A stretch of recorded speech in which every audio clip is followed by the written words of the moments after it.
Hello, my friends. Today's date is November the 15th, and this is a reading for you if this is your birth date. You can also use this for an anniversary or a special occasion date if you want to morph it that way. But this is primarily a birthday reading for the year that follows. It is a four-card pull, a general energy card for the year, a challenge you might face this year, an action you can take to stay in balance, and an outcome or synopsis card. So, what is the general energy card for November the 15th, folks? Well, it is the gem.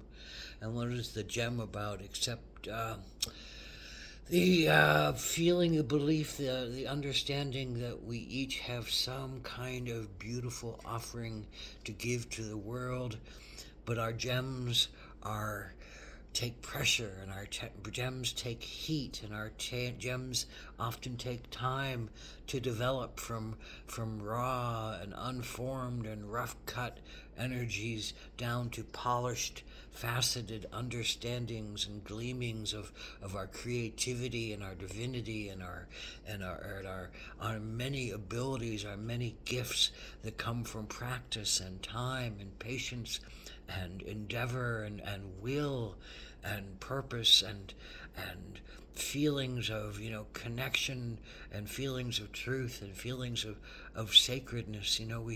We develop we develop things that we do in our life. We develop talents that we keep pushing to higher realms. We develop interests that spur new passions, new growths, new innovations, new wonderful energies that come out of the gift that we find, the gem that we find.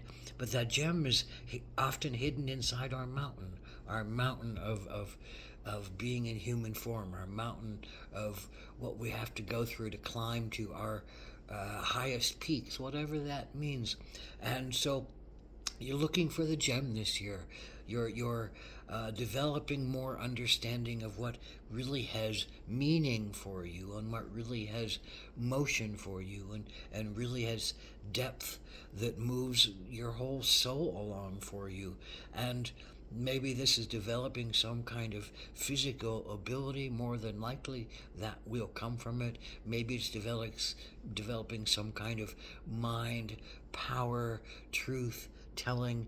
Maybe it's the ability to uh, you know uh, merge your heart and be a bridge and be a great channel for others to find a balance and others to find an equality and a justice and a fairness. Whatever is the gem that is coming to you, maybe it's just the ability to make something beautiful and heartfelt and poignant in the world, a physical creation, an event, an understanding, a gift, the gem.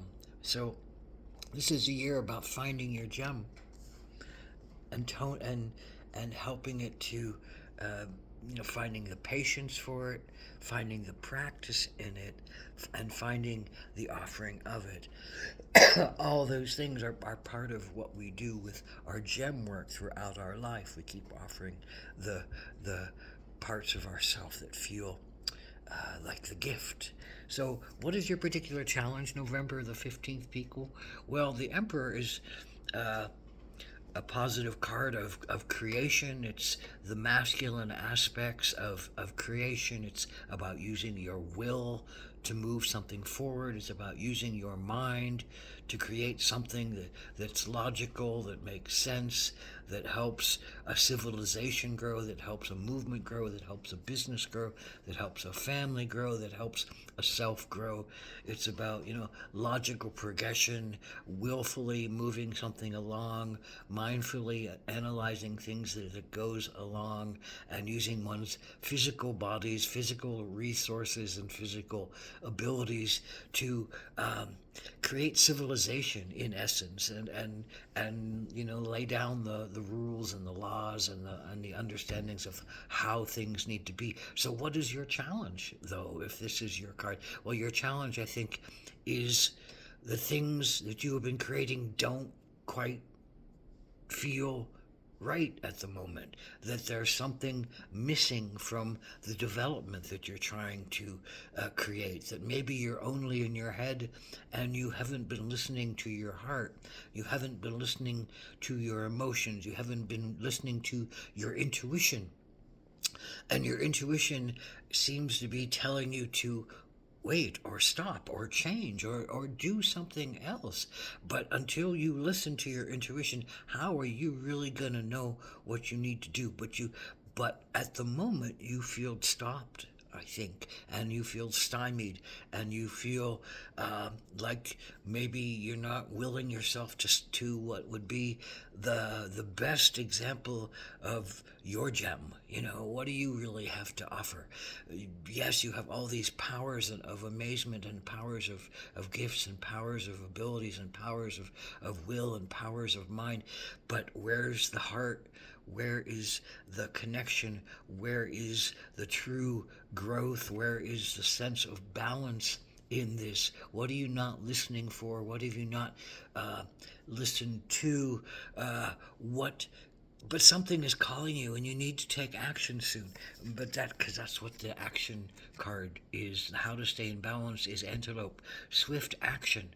You've got to open yourself to your intuition this year. You've got to open yourself to the fullest extent of your being, and not forget your heart, not forget your soul, not forget your sacredness, not forget the connections to your own pain and trauma that you're working to heal. And in a lot of ways, maybe this is about looking at some kind of old pain and trauma in your soul that says, no, you gotta stop, and you gotta remember yourself. You gotta remember the pain that you went through to get here, and you can't forget all those other people who might be going through that same kind of pain that you have learned to, and are learning how to deal with right now. And you're going to have to bring that into the bearing of what you're creating, so it can be a balanced and whole place, and not just a place that has clear definitions, but the ability for those definitions to morph and change and shift and grow, and be something more than rigid lines, be something more than cut and dried facilities and characters and understandings and beliefs. There has to be more nuance. There has to be more heart. There has to be more channeling. And the only way you can do that is to remember it in yourself. So this is a time where you might pull away from the civilization you're building and run to something else. Whatever is calling you right now, you need to run to it. You need to do it. You need swift action in following some kind of internal calling, internal knowing, internal intuition that might challenge your mental concepts, but your mental concepts are asking to be challenged right now because they're not working for you. You certainly have the mind, but you don't feel like it's the right soul thing, it's the right sacred thing, it's the right honest thing, it's the right emotional thing to be doing, and you want more clarity and you want more understanding before you proceed. And that is a powerful place and a powerful way to find the gem that is inside of your heart and soul and being. And to learn, as a final card, synopsis card, and to learn how to dance your heart, and to learn how to share. And I think the Emperor's challenge is always about not feeling like they're the only ones that know. You're not the only ones that know how to do things. And the more the Emperor sees that everyone around them has a gift, then the more that Emperor brings out the gifts in others to dance along beside him, the more is the Emperor beloved and cherished, more does the Emperor do the good work of humanitarianism and growth, more does the Emperor become a benevolent ruler who rules alongside of people and almost can disappear because they understand that everybody needs a say in their lives. Everybody needs a creation power in their souls, and the Emperor, the good Emperor, allows this. The tyrant doesn't. Tyrant thinks they only know what is good for everybody else, and they only know what is good for them, and there's no room for other people to come along and be a significant co-creator of the majesty of being and the dance of life and the honesty of heart in the creation of things. So your gemstone is finding your heart and remembering how to dance with it and remembering how to draw other people in to your heart stream, not just your mind stream, but your heart stream. Ahom Taquias and blessed be.